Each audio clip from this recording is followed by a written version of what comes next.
And it's my duty as your host to pull this off to a nice close. And I hope it's a nice close.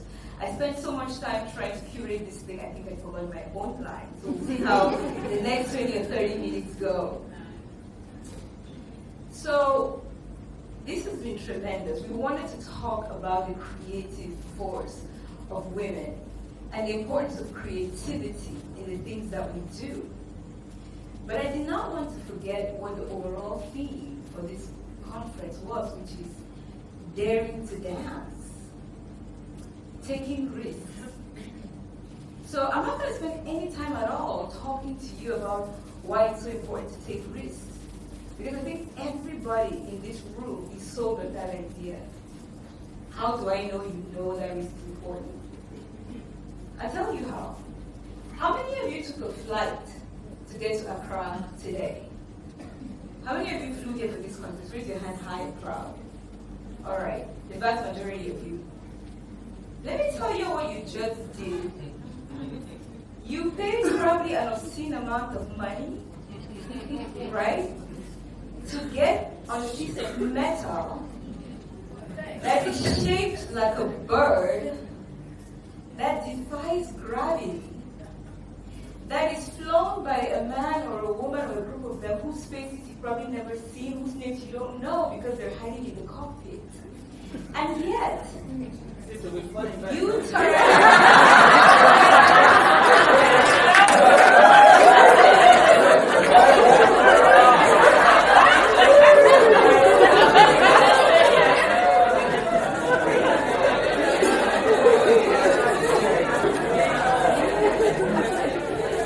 real talk. I'm just telling you about this. But if you did all that, and you got on that plane, and you turned over your safety, your lives, and all those beautiful white clothes you're preparing for Saturday night, right? And you entrusted your life to complete strangers, over land and over sea, to get here. That's how I know everyone in this room is a risk taker. Because if getting on a plane is not a risk, I don't know what is. This is not intended to scare you. I say this to say, risk-taking is actually a core part of who we are. And for those of you who are feeling a bit smug, saying, I didn't fly here, I didn't make a crazy decision, if you drove here,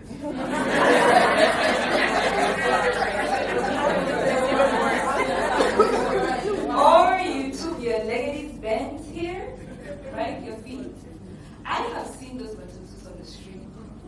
If you survive them, you are a risk taker. Okay? I say all this to say, I don't need to sell you on the idea of why taking risks is important. What I will spend my time doing in the next 20 or so minutes is talking to you about which risks I think are really worth it. When we talk about daring to dream or daring to dance, what are we talking about? Let's get over the hurdle of why it's important to take risks and why it's important to dare. And let's talk about which dares are really important. So number one, dare to dream and dream big. Dream so big that your dream scares you. Because if it doesn't, quite frankly, it's just another chore which belongs on your to-do list. When Amelia Earhart flew from Newfoundland to Northern Ireland, 14 hours, 56 minutes, in 1932, at age 34, she accomplished a feat in crossing the Atlantic that no other woman a year before her had done. But that is just a fact if you don't look at everything else around it. Because that was the culmination of a lifelong dream for her, which began on a farm in Iowa when she was 8, which was bolstered in the 1920s when her father took her to Long Beach, California, and paid $10 to a pilot to fly his daughter for a few minutes. And when she got to 100 feet, and then 200 feet, and then 300 feet, she thought, I have to spend my life flying. And until the day Amelia Earhart disappeared over the Pacific, she stayed true to that dream. Legions of women aviators and male aviators around the world honor her. She died in the 1930s, but I just read in the news in 2019, a few days ago, there are still people looking for her remains. When you dream big and you follow that dream and you do something about it and you transform people's lives, you matter. And because you matter, people uphold you as a beacon. So when I talk about dreaming big, I'm not talking about fluff. I'm talking about that thing in your spirit, in your core that keeps you going, that gives us meaning. For those of you who say, I'm too old to dream big, remember, the legendary football player, Roger Milla, from Cameroon, I'm representing. No shame in my game, was 42 years old when he scored a World Cup goal in 1998. As a history books still give him that credit. He wasn't too old. C.S. Lewis wrote, you're never too old to set a new goal. You're never too old to have a new dream. That was true of Reggie Miller. If he could keep going, he would have gone going. And he can't do that at 42 in a sport where at 30 people think you're just ready for retirement. That is a dream. And that's worth keeping. And for those of you who think, well, maybe I'm not too old to dream, but my God, what is the point of dreams? Don't dream for you. Dream for the generation that's coming after you. The reason why a lot of us are in this room is because Fred and Acha have told us we want to have 3,000 new leaders to transform the continent over the course of the next 10 years. Who do you think is going to do that work? All of us. But why is dreaming important in mentoring that group? Because that group is full of millennials. It's full of generation Yers. These are people who are born into technology, born into globalization, born into a world of limitless possibilities. We cannot speak their language if we do not understand dreams, because they are the generations of dreams. And they expect their dreams to come true, whether it's real or not. So if we are going to make real change, we have to speak the language of this generation. So I dare you not only to dance, but to dream and to dream big. That's the first one. Now, every single person here, many of you are entrepreneurs, you know when you dream, something funny happens. You take a chance. And when you take a chance, inevitably, somewhere along the line, you will fail. Ready to you? Newsflash, you will fail. So, dare to get up again. If you know you will fail, dare to get up again. In 1968, Mexico Olympics. And this one makes me want to tear up because I watched that on YouTube and I was deeply moved. But John Stephen Aquari, who here is from Tanzania? Right. John Stephen Aquari was an Olympian, a long-distance runner, who began the journey like everybody else, looking for Olympic glory. And he ran. So about 30 minutes into the race, he crashed. He broke his shoulder. He hurt his knee. He was bandaged up. He woke up. And what did he do? He kept on running. And as he ran, he was an hour, 5 minutes behind the guy who just crossed for the goal. And what did he do? he kept on running. The 3 winners stood on the dais and got their gold, silver, and bronze medals. And while they were doing that, what was John Stephen doing? He was running. He kept running. And the sun went down and nightfall covered the land. And what did John Stephen keep doing? He kept running. And I repeat this because it's worth remembering that when you fall, it's important that if your dream is important enough to you, you should stand up again. And when he was interviewed, why did you keep running? You were bandaged up. Why didn't you just stop? You know what his response was? In Mexico in 1968, he said, "My country did not send me here to start a race. It sent me here to finish a race."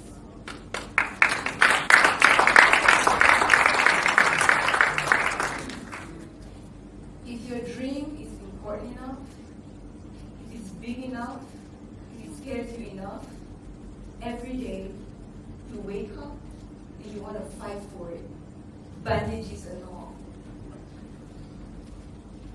The morning of March 16, 2015 rather, met me at the side of a boat off the coast of Cozumel, on what was supposed to be a fantastic family vacation with my then 6-year-old son.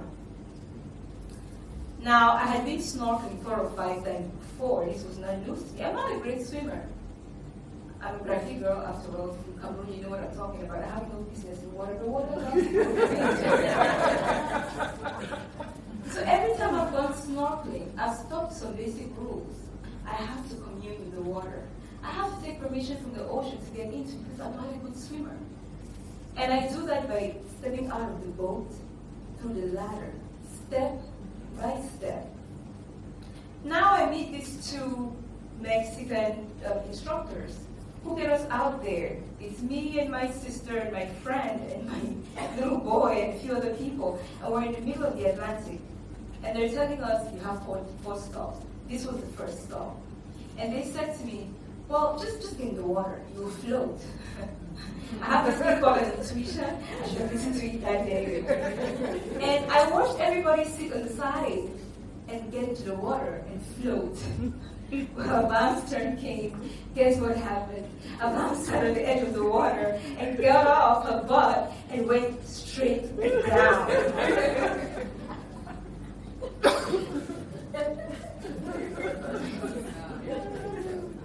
We can laugh now because I'm alive.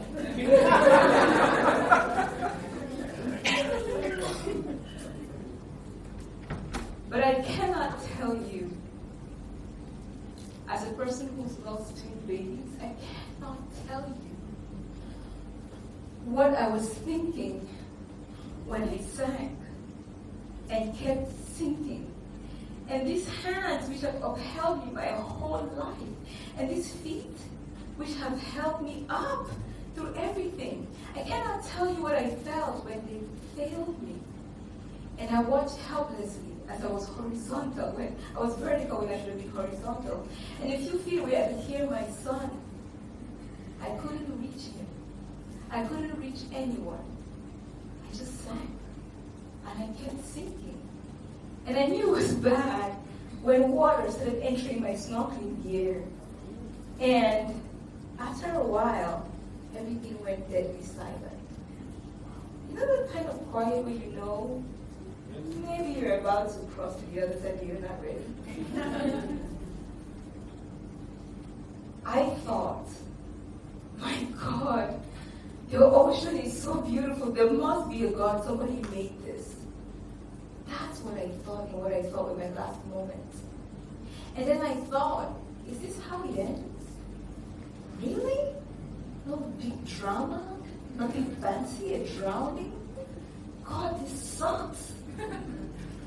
As I was thinking that, all of a sudden I heard this commotion, and a giant body jumped into the water, and before I knew it, I felt like an octopus was surrounding me. And I was pulled out of that water, and shaking more than I've ever shaken in my entire life. I was pulled out of there and put back on the boat with thermal blanket after thermal blanket put all over me because I was in severe shock. And no one would talk to me. Later on, back on the cruise ship, my sister and my friend said, we were told not to talk to you because you were so scared. They thought if we spoke to you, it would traumatize you more. But getting on that boat, I thought people would celebrate that I'm alive instead of staring at me. Which made it even weird. Like, did you guys want me to die? But I tell this story because something pretty magical happened. By the time we got to the second stop, I was warming up a bit. And by the third stop, the instructor came to me and he said, I know this sounds really crazy, but I need you to get back in the water. I said, excuse you? I couldn't really say excuse you because my mouth was chattering, so I thought it, but he got the idea. And he said, you have to get back in the water. As much as you love water, if this is your last experience of it, you will never get back in the water. I ignored him. We came to the fourth stop, and he said, you've got to do it. So I stood up. I was still shaking. I put on my vest. I looked that man in the eye and I said, my son is right here. You better not let me die. And he said, I didn't let you die the first time. So I got back in the water. And for 25 minutes, I hung onto his arm for dear life. And we swam across reefs. And he showed me all the secret places where they take special people who almost died.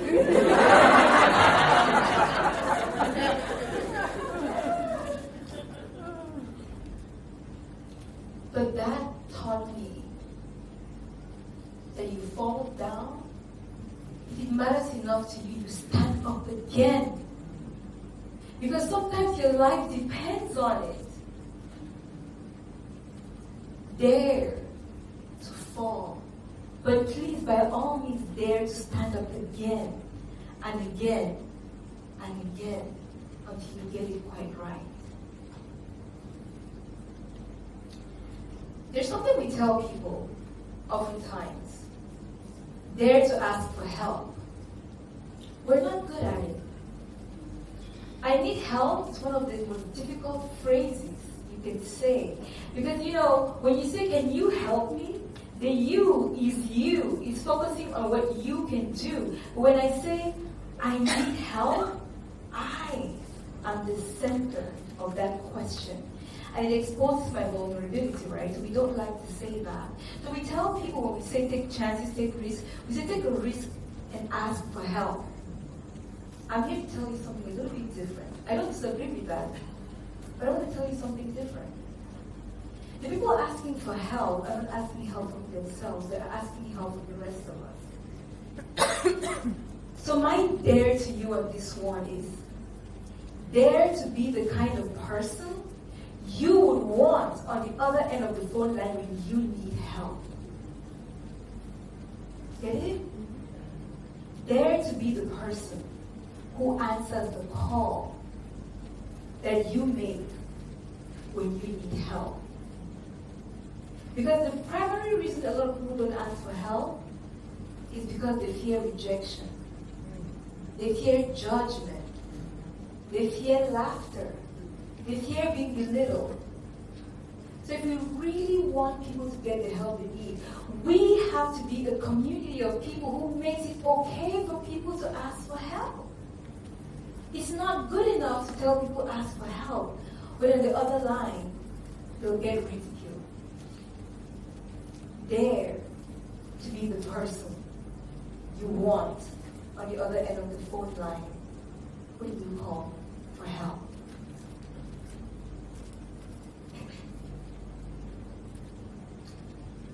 Ladies, this one is especially for you. I know it's hard because for most of us, growing up, we were never allowed to do things on our own. If you wanted to go out at night, let your brother go with you. In most countries today, if a woman wants to drive a car, your father has to sign for you, or a brother, or someone. So we've grown up to not really know independence in the full sense of the word. And therefore, when we have an opportunity to do things alone, we're scared. So I dare you to fly solo. Sometimes it's hard. But also, opportunities sometimes present themselves that don't allow you to bring company. You hear me? If you've been planning that trip to wherever, and there's no one to go with you, please don't wait 15 years for someone else's calendar to align with yours before you go live your dream. You have got to learn to fly solo sometimes. I speak from experience.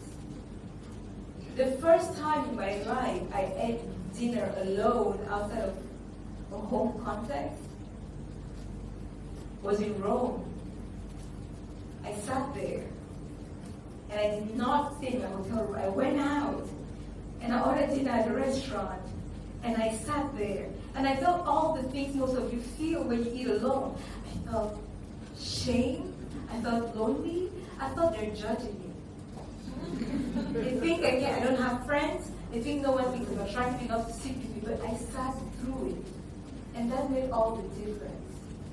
It made such a difference that when my manager called me, when I was based in South Africa, my manager called me and said, I've got an opportunity for you in Singapore. I said, I don't know where Singapore is on the map. And he said, well, I can show you the map, that's not the problem. But will you take this job? I said, sure, I have 4 questions for you. 1, how's the crime rate? He said, no. I said, good. I said, how's the health care? He said, good. I said, good. I said, how's the educational system? He said, good. I said, good. I said, can I, as a single mother, afford living child care? He said, yes. I said, sign me up. When opportunities call for you to fly solo, one of the things that makes it easier for you to say yes is knowing what matters to you. Everything else, you can figure out. But please, dare to fly solo. Otherwise, you'll be waiting for people a long time and tethered to the earth when your destiny is somewhere far, far beyond the ground. And the last thing, the last dare I will put to you, sounds a little corny, but it's okay. I dare you to look around you every day. And in the craziness of this world, trade wars on the other side, earthquakes, what have you, there's always something going on. I dare you to find the beauty in life, in the small things. Yesterday, I was flying. Well, my flight was a whole other story. Singapore to Bangkok, Bangkok to Cairo, Cairo to Accra. The beauty of it is, as I was climbing the stairs to get on the plane in Cairo, there's a group of teenagers, must have been their first time flying. And they were so excited, and this particular young woman, I think she was 16, she was in a hijab. She climbed the first few stairs and she blocked the entrance. And I hate when people do that, right? So carrying this luggage, because, you want to make sure that your bags get lost, you have alternates. This is the alternate, okay? So I'm carrying this alternate and others in my suitcase, and she's standing in the way. What is she doing? She's posing for a picture. And the part of me that's business-like, I just want to get on the plane and get to Accra was just, but then I paused. Well, she was blocking the way, I had nothing else to do. But I looked at her, and she was so ecstatic. She stood there and she waved in the camera that her friend was holding. And it filled my heart with joy because I thought, when was the last time I saw something so simple yet so beautiful? We don't do that enough, babe. We don't look around us enough. I look around this room and I see beautiful people doing beautiful things, and I think, Abam, my goodness, how many of them have you actually told you look fantastic today? Your outfit is badass, I love it. True talk. But we need to do that more often. I dare you to stop looking for the extra big things every day, and stop looking for the big magic. Because everywhere you look, there is small magic. 2 nights ago, my partner and I were walking on the street in Singapore, and I stopped him and I said, look. And through the window, we saw this young couple in a very serious conversation. They looked like we were talking about politics. But I noticed something. Throughout the conversation, he was moving hair off her shoulder, ever so gently. And I thought, when was the last time I saw that? And paused to celebrate the fact that in a world that has gone so crazy, we still have moments, pockets, where love is expressed. And when little teenage girls can block your way on an airport to take a freaking picture. Dare to enjoy the small things in life. I am truly humbled to have given this talk today, because this was my dare to myself. I've always wanted to write, and I do write, but I've also wanted to be a public speaker. Because like you heard from Mambo, so many of our stories go untold. But it was always hard for me to say, I want that opportunity. And this time, I asked for it, and then I just kind of took it. And it was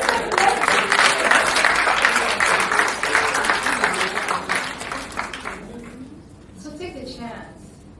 And tonight, when we're all drinking and partying, I will come to you and I will ask you to be a guest on my upcoming podcast, which is about everyday people talking about everyday issues. And on that note, where I totally just put my show out there, thank you.